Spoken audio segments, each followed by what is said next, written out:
আপনি কি জানেন লট্টা মাছের এই রেসিপি খেতে এত মজা, যারা লট্টা মাছ পছন্দ করে না তারাও লট্টা মাছের এই ফ্রাইটা খেয়ে মুগ্ধ হবেন। আমি জাস্ট এই কয় পিস পেয়েছি ভিডিও এবং ছবি তোলার জন্য, আমি ভাবতেই পারিনি এটা এতটা সুস্বাদু হবে। আসসালামু আলাইকুম, আমি রেনুস 24 থেকে প্রজ্ঞা রেনু। চলো তাহলে বাকি কাজ তোমাদের সাথে কথা বলতে বলতেই করি। অনেকে লট্টা মাছের শুটকি চিনলেও লট্টা মাছের এই কাঁচা মাছটা চিনো না। তো এটা হচ্ছে সামুদ্রিক মাছ লট্টা, যেটাকে আমি প্রথমে পাখনাগুলো কেটে লবণ এবং লেবু দিয়ে ধুয়ে নিলাম। যেহেতু লট্টা মাছ অনেক নরম জাতীয় মাছ, সেজন্য এটা বেশি জোরে ওয়াশ করার দরকার হয় না। আলতো হাতে ধুয়েই এটা ঠিক মাছ বরাবর কেটে নিতে হবে। ঠিক মাছ বরাবর এর একটা লম্বা কাঁটা থাকে, এটা খুবই নরম কাঁটা। আপনারা চাইলে এই কাঁটাটা এভাবে বের করে ফেলতে পারেন। চলো তাহলে আমরা মাছটা ম্যারিনেট করার জন্য মশলা রেডি করে ফেলি। প্রথমে আমরা পাটায় বেটে নিয়েছি 2টা মাঝারি পেঁয়াজ, জিরা হাফ চা চামচ মতো, রসুন আদা 1 চা চামচ মতো হবে। আর তোমরা চাইলে কালো গোলমরিচ হাফ চা চামচ দিতে পারো, আমি দেইনি। এরপর ধনিয়া গুঁড়া, ঝালের গুঁড়া, হলুদ গুঁড়া আর লবণ নিজের টেস্ট মতো দিয়েছি, তোমরা তোমাদের টেস্ট অনুযায়ী দিবে। একই সাথে দিয়েছি এতটুকু পরিমাণ সয়া সস আর 1 চা চামচ লেবুর রস ও 2 চা চামচ আমি কর্নফ্লাওয়ার দিয়েছিলাম, সেটা মিস হয়ে গেছে। তবে এই মাছ ম্যারিনেট করে বেশিক্ষণ রাখা যাবে না। সাইডে আমি একটা পাত্রে 1 কাপ মতো আটা আর আনুমানিক 2 চা চামচ মতো কর্নফ্লাওয়ার নিয়েছি। লট্টা মাছ যেহেতু অনেক দ্রুত পানি ছেড়ে দেয়, সেজন্য দ্রুত এই কাজটা করতে হবে। আটা আর কর্নফ্লাওয়ারের মিক্সটা চারিদিকে ছড়িয়ে নিয়ে এর মধ্যে আমি 1-2 পিস করে মাছ দিয়ে সেটাকে কোট করে নিচ্ছি। আমার আরো কিছু বাড়তি আটা এবং কর্নফ্লাওয়ার লেগেছিল বাকি মাছের ফিলেগুলো কোটিং করতে। আমি লবণ যেহেতু একবারে দিয়েছিলাম, এজন্য বাড়তি আর কোনো কিছুতেই লবণ দেইনি। আমি ঠিক একইভাবে মাছের বাকি ফিলেগুলোকে আটা দিয়ে কোটিং করে নিচ্ছি। আপনারা চাইলে এখানে ময়দা ইউজ করতে পারবেন।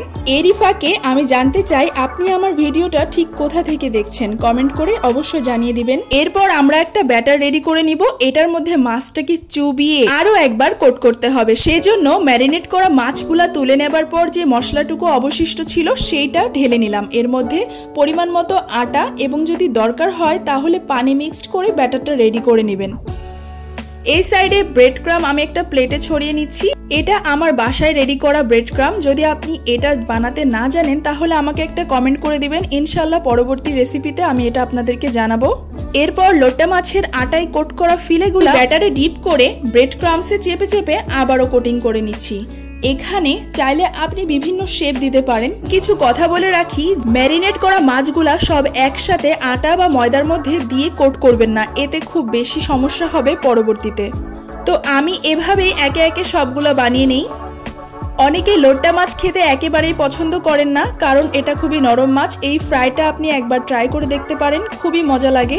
আর লট্টা মাছের শুধু ফ্রাইটা মজা লাগে এমন না, এমন অনেক রেসিপি আছে যেগুলো খাইতে খুবই মজা লাগে। সামনে ইনশাআল্লাহ শেয়ার করব আপনাদের সাথে। তো এখানে আমার সবগুলো রেডি হয়ে গেছে, আর যেগুলো একটু তেরা বেঁকা হয়েছে সেগুলোকে আমি ফিঙ্গার শেপ করে কেটে নিচ্ছি।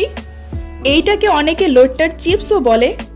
এভাবে চিকন করে কাটলে এগুলো ফ্রাই করতে কম সময় লাগে আর অনেক ভালো ক্রিস্পি হয়। এছাড়াও এটাকে 4 কোণা শেপ দেওয়া যায়, যেটা সাধারণত আমরা ভেটকি মাছের ফ্রাই করতে গেলে করে থাকি। দেখতেও অনেক চমৎকার এবং রেস্টুরেন্ট স্টাইলের লাগে। আমি নর্মালভাবে রেখেছি কারণ আমার কাছে এটাকে ঝামেলাহীন মনে হয়েছে। এবার পালা এটাকে ভাজাভাজি করার। তোমরা এটার জন্য অনেক বেশি তেলও নিতে পারো।